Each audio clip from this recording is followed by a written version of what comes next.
እሺ ተመልካቾች እንዴት ናችሁ? ኢትዮጵያ ውስጥ ያለው የዋጋ ንረት እስከ ታህሳስ 2019 ባለ ሁለት አሃዝ ሆኖ ይቆያል ብሏል በብሔራዊ ባንክ ስር ያለው የገንዘብ ፖሊሲ ኮሚቴ። ይሄ የገንዘብ ፖሊሲ ኮሚቴ ሰባተኛ ዙር ግምገማ ካደረገ በኋላ ካሳያቸው መልከታዎችና ከሰጣቸው የመፍትሄ ሀሳቦች ሰነድ መካከል አንድ በጣም ኢንተረስቲንግ ሀሳብ አለ።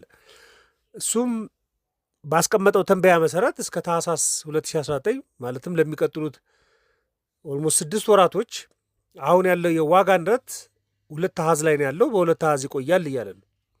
ነገር ግን ከታህሳስ 2019 ጀምሮ ደግሞ እየቀነሰ ሊመጣ ይችላል እያለ ነው።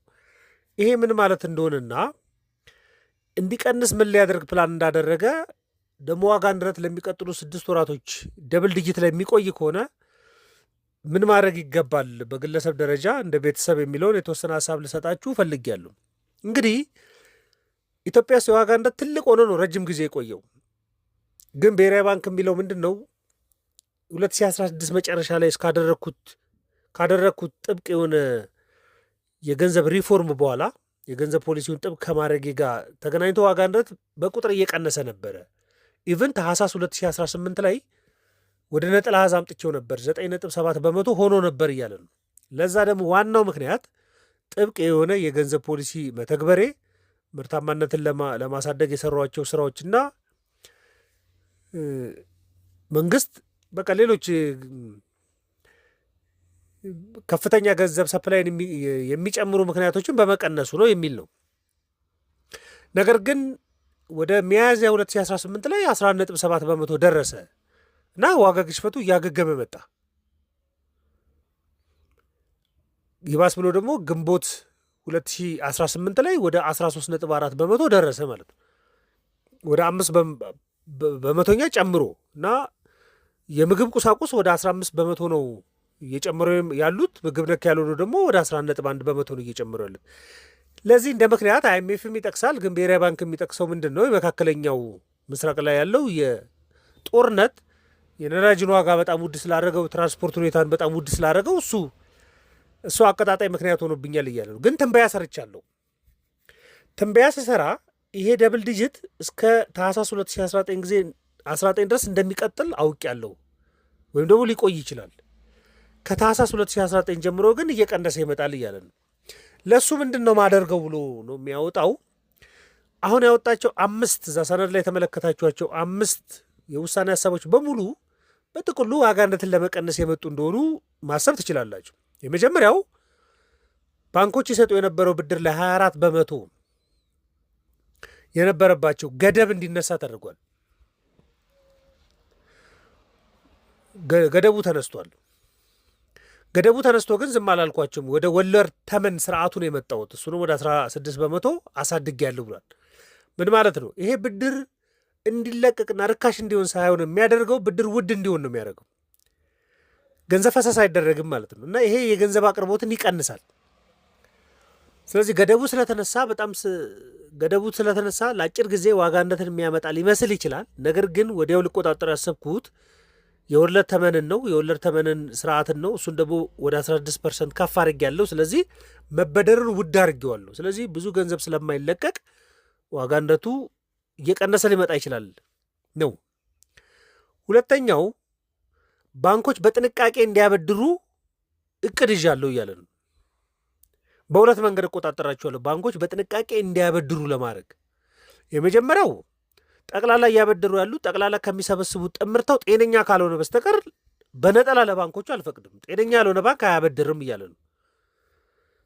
የሰበሰቡትን በሙሉ ማበደር እንደሌለባቸው ይታወቃል። ስለዚህ ከሰበሰቡት ምን ያህል በመቶኛው ነው የሚያበድሩ? ጤነኛ ነው ወይ? ብድር ቁጠባ ጥምርታና ያለው እያለ ነው። ሁለተኛ ደግሞ የመጠባበቂያ ተቀማጭ መስፈርትም አስቀምጥላችኋለሁ እያለ ነው። ምን ማለት ነው? ባንኮች በብሔራዊ ባንክ የሚያስቀምጡ የመጠባበቂያ መጠን ከፍ ሲል ለብድር የሚውለው ገንዘብ እየቀነሰ ነው የመጣው። በሱ የዋጋ ንረትን ልቀንሰው ይችላለሁ ብዬ እያሰብኩ ነው እያለ ነው። ለመደበኛ ሰዎች ትንሽ ሊያስቸግር ይችላል። ግን በቃ ማክሮ ኢኮኖሚ ነው እያወራ ያለው። ሶስተኛ ላደርግ የማስበው ምንድን ነው? አሁን የብድር ገደቡን አንስቻለሁ። እንደ አንድ ምክንያት ይቀርብ የነበረው የብድር ገደብ መኖሩ ባንኮች ለአንዳንድ ዘርፎች ብድር አይሰጡም። በቃ ታክቲካል ሆነዋል እነሱ። ለአጭር ጊዜ ሪተርን ላለው ብድር ነው የሚያበድሩት። የመንግስት የግምጃ ቤት ሰነድ ላይ ነው የሚሳተፉት። ገንዘቦቻቸውን ወደዛ እያዞሩ ለሌላ ባንክ እያበደሩ ከባንኩ ነው ወለድ ያገኙ የነበረው። ስለዚህ አምራች ለሚባለው ዘርፍ ሲያበድሩ አልነበርም። አሁን ግን የብድር ገደቡ ስለተነሳና ያከማቹትም ገንዘብ ስለሚኖራቸው ምርታማ ለሚያደርጉ ሴክተሮች ሊያበድሩ ይችላሉ። ምርት ሊጨምር ይችላል። የዛን ጊዜ ዋጋ ንረት ሊቀንስ ይችላል ብዬ አስባለሁ እያለ ነው። አስቡት፣ የብድር ገደብ መነሳት ብድር እንዲቀል አይደለም እያደረገ ያለው። ዋጋ ግሽፈቱ በወለድ ተመን እንዲመራና ባንኮች ላይ በጣም ሰፊ የሆነ ቁጥጥር ለማድረግ ነው እየተወሰነ ያለው። አይ ቲንክ ለዚህ ይመስለኛል ብሔራዊ ባንክ ገዢው በተደጋጋሚ ጥብቅ የገንዘብ ፖሊሲውን ስለተው ነው አይደለም የብድር ገደብ እየተነሳ ያለው የሚል ምክንያት ሲጠቅሱ የተመለከትኩት። አራተኛውም ኢምፖርትን ረከስ ለማድረግ መወስደው እርምጃ ዋጋ ንረት ቀነስ ሊያደርግልኝ ይችላል እያለ ነው። ምን ማለት ነው? ኢምፖርተሮች ከባንኮቻቸው ላይ የውጭ ምንዛሬ ሲወስዱ የሚከፍሉት ኮሚሽን ነበር። እሱ ኮሚሽን ወደ 2.5 ነው ለእያንዳንዱ ለሚወስዱት ዶላር። አሁን እሱን ወደ 1.5 በመቶ ዝቅ አድርጌያለሁ እኔ አስከፍል የነበረውን ኮሚሽን እያለ ነው። ይሄ ማለት በጣም ብዙ ገንዘብ ለኢምፖርተሩ ይቀንስለታል። ለኢምፖርተሩ ከቀነስለት በሎጂክ ደረጃ ከኮስት ላይ ስለሚቀንሰው የሚያመጣቸው ቁሳቁሶች ላይ ዋጋው ቀነስ ይላል። የዛን ጊዜ ዋጋ ንረትን በተወሰነ መልኩ ማኔጅ ያደርጋለሁ ነው። አምስተኛ የሚለው ምንድን ነው? ገንዘቡን ከገበያ እየሰበሰበ ያለበትን መንገድ በጣም በጥሩ ነው የሚመለከተው። ደግሞ ይቀጥላል እሱ እያለ ነው። ሁለት አይነት ገንዘብ ነው ያለው ኢኮኖሚያችን ውስጥ እና አመታዊ እድገት አላቸው። በየአመቱ ገንዘብ እያደገ መምጣት አለበት። አንድ ኢኮኖሚ ውስጥ ጤነኛ እድገት ይደግ ነው ጨዋታው። የመጀመሪያው እጃችሁ ላይ ያለው ገንዘብ፣ አሁን ሁሎቻችሁም በእጃችሁ የያዛችሁት ገንዘብ፣ ባንኮችን ብሔራዊ ባንክ ላይ የሚያስቀምጡት ገንዘብ አለ። እሱ ቤዝ ነው የሚባለው፣ ቤዝ መኒ ይባላል። እሱ በየአመቱ ማደግ ያለበት መጠን አለ፣ ግን በጣም በትልቅ ማደግ የለበትም። ዋጋ ንረትን ያባብሳል። ስለዚህ አምና ያድግ የነበረው በ66.6 በመቶ ነበር፣ ግን አሁን እሱን ቀንሼው በ43 በመቶ ብቻ እንዲያድግ አድርጌያለሁ። ወደ 20 በመቶ የሚሆን የእድገት ምጣኔውን ቀንሻለሁ። ይሄ ደግሞ ገንዘብ ገበያው ላይ እንዳይፈስ ያደርጋል። እሱ ዋጋ ንረትን ማኔጅ ያደርግልኛል እያለ ነው። መሰረታዊን ገንዘብ እንደሱ አደርጋለሁ እያለ ነው። ጠቅላላ የገንዘብ አቅርቦት ብሮድ መኒ የሚባለው ምን ማለት ነው? ጥሬ ብር፣ እጃችሁ ላይ ያለው ጥሬ ብር፣ በባንክ የቆጠባችሁት፣ ይህ በጽሁፍ ያለው ብዙዎቻችሁ እጃችሁ ላይ በጽሁፍ ገንዘብ አለ። ባንክ አካውንታችሁ ስገቡ የሆነ የተጻፈላችሁ ቁጥር አለ አይደል? እሱ በቁጥር ያለ ገንዘብ ነው። ይሄ በሙሉ ሲደመር ብሮድ መኒ የሚባለው የእሱም የሚያድግበትን ምጣኔ እቀንሳለሁ፣ ደግሞ ቀንሻለሁ እያለ ነው። አምና ያድግ የነበረው በ35.2 በመቶ ነው።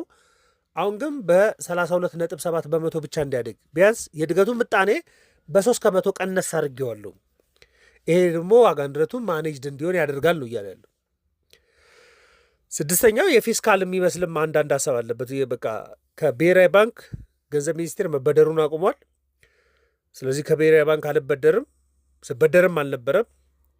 እሱ ብቻ ሳይሆን የበጀት ጉድለቴን በጤነኛ መልኩ እየመራው ነው። የበጀት ጉድለቱ ሰፋ ማለት ብዙ ገንዘብ ወደ ገበያ ይበትናል የሚለውን እሱን ቀንሻለሁ እያለ ይሄም ተደርጎ እስከ ታህሳስ 2019 ድረስ ባለ ደብል ዲጂት ሆኖ ነው የሚቆየው፣ 10 ምናምን ሆኖ ነው የሚቆየው እያለ ነው። ነጠላ አሃዝ ሊመጣ የሚችለው ከ2019 ታህሳስ ወር በኋላ ነው እያለ ነው። ስለዚህ ምን ማድረግ ያስፈልጋል?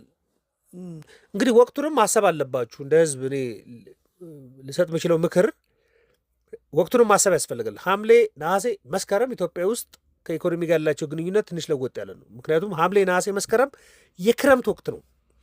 የክረምት ወቅት ሲሆን የግብርና ምርቶች በበቂ ሁኔታ የሚኖሩበት አይደለም።